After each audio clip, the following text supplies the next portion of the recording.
বাগানে সাদা ফুল আর টকটকে লাল স্ট্রবেরিতে ভরা গাছ। শ্রমিকরা যত্ন নিচ্ছেন, কেউ তুলছেন পাকা ফল।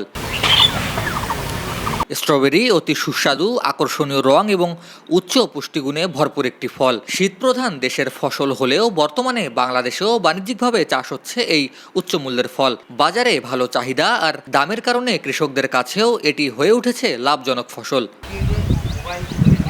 রংপুর নগরীর ৮ নম্বর ওয়ার্ডের খলিশাকুড়ি সবুজপাড়া এলাকায় এমনই এক সফলতার গল্প গড়েছেন তরুণ উদ্যোক্তা হাবিব মিয়া। পেশায় ডিপ্লোমা ইঞ্জিনিয়ার হলেও চাকুরি ছেড়ে আধুনিক কৃষিতে নিজেকে সম্পৃক্ত করেছেন তিনি। ২০২৩ সালে মাত্র ৬ শতক জমিতে পরীক্ষামূলকভাবে স্ট্রবেরি চাষ শুরু করেন হাবিব। প্রথম বছরেই লাভজনক হওয়ায় বর্তমানে প্রায় ৪০ শতক জমিতে বাণিজ্যিকভাবে চাষ করছেন তিনি। তার বাগানে কাজ করে জীবিকা নির্বাহ করছেন কয়েকজন স্থানীয় কৃষক। তবে সঠিক পরিচর্যা ও পরামর্শের অভাবে কাঙ্ক্ষিত ফসল উৎপাদন করতে পারছে না বলে জানিয়েছে হাবিব। না, আমি কৃষি কর্মকর্তার কাছে এরকম সহযোগিতা পাইনি বা আমি ওইভাবে যোগাযোগ করি নাই। এখন নেক্সট টাইম ইনশাল্লাহ যোগাযোগ করব। আর কৃষি কর্মকর্তার কাছে একটা আমি আবেদন করতে চাই, সেটা হচ্ছে বহু জায়গায় দেখি পলি হাউস করে দেয় সরকার থেকে। তা আমিও সরকারের কাছে একটা অনুরোধ জানাবো, আমার কাছে একটা পলি হাউস বা গ্রিন হাউস বলে আমি পরিচিত করে দিলে আমি খুব উপকৃত হতাম। ছোট কৃষক হিসাবে আমি একটা দাবি করব, সেটা হচ্ছে আমি যে এই রংপুরের মাটিতে যে বিদেশি যে ফল যাকে বলা হয় জার্মান থেকে যেটা এই স্ট্রবেরি পরিচিত, এটা যে রংপুর মাটিতে করতেছি, এইভাবে ওরা আমাকে যদি একটু সহযোগিতা করে এই স্ট্রবেরিটাকে আমি আরও বড় পর্যায়ে করতে পারবো। প্রথমে আমি করেছিলাম ৬ শতাংশ জমিতে বড় ভাইয়ের পরামর্শে। তো ওখান থেকে যে একটা ব্যয় করছিলাম প্রায় ২৬ থেকে ৩০ হাজার টাকা, বিক্রি করছি মোটামুটি ৫০ থেকে ৫৫ হাজার টাকা ফল। তারপর দেখলাম মাশাআল্লাহ অনেক তো সুন্দর ফলন পেয়েছি এবং ব্যয় দ্বিগুণ লাভ হয়ে থাকে।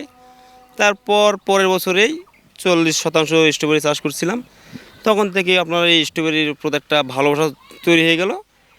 এখন আমি মোটামুটি স্ট্রবেরিতে একজন সফল হয়েছি আমি নিজেকে মনে করি। বাপ দাদারা ছোটোবেলা থেকে দেখি ওরা কৃষিতে আছে, আলু বেগুন অন্যান্য চাষ করে। তা আমি তখন থেকে চিন্তাভাবনা করতেছি, আমি তো চাকরি এভাবে করার চিন্তাভাবনা খুবই কম।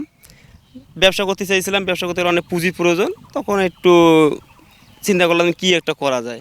দেখি বহুত মানুষ অনেক কিছু আবাদ করে বা ফসল ফলানোর জন্য আমি অনেক সময় অনেক ভিডিও দেখছিলাম, আসলে দেখি রংপুরে মাটিতে কী করা সম্ভব। তারপর স্ট্রবেরি নামে দেখি অনেক জায়গা করে থাকে, ওইভাবে পরিকল্পনা আসলো স্ট্রবেরির উপর চিন্তাভাবনা। জানুয়ারির শেষ দিকে শুরু হয়ে এপ্রিলের মাঝামাঝি পর্যন্ত চলে ফল সংগ্রহ। বাংলাদেশ কৃষি গবেষণা ইনস্টিটিউটের উদ্ভাবিত বাড়ি স্ট্রবেরি ১, ২ ও ৩ জাত বর্তমানে চাষ হচ্ছে হাবিবের স্ট্রবেরির বাগানে। আধুনিক ফার্টিগেশন পদ্ধতিতে হেক্টর প্রতি ১৫ থেকে ২০ টন পর্যন্ত ফলন সম্ভব হচ্ছে। স্ট্রবেরি চাষ রংপুর অঞ্চলে নতুন হওয়ায় বাগান দেখতেই ভিড় জমাচ্ছেন অনেকে।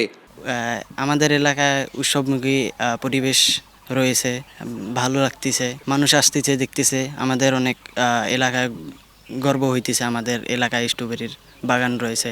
আসলে যে বলতে গেলে এটা আমরা রিসেন্ট কিছুদিন না কয়েক বছর দেখছি এই জমিতে হচ্ছে আলু চাষ করতো, ধান চাষ করতো।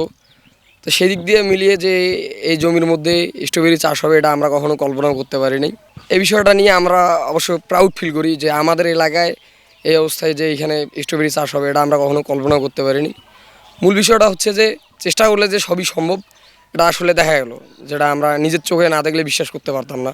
পুষ্টিগুণে ভরপুর ও উচ্চমূল্যের এই ফল চাষ করে রংপুরে নতুন দিগন্ত উন্মোচন করেছেন হাবিব মিয়া। তার সাফল্য এখন অনেক তরুণের জন্যই অনুপ্রেরণার গল্প।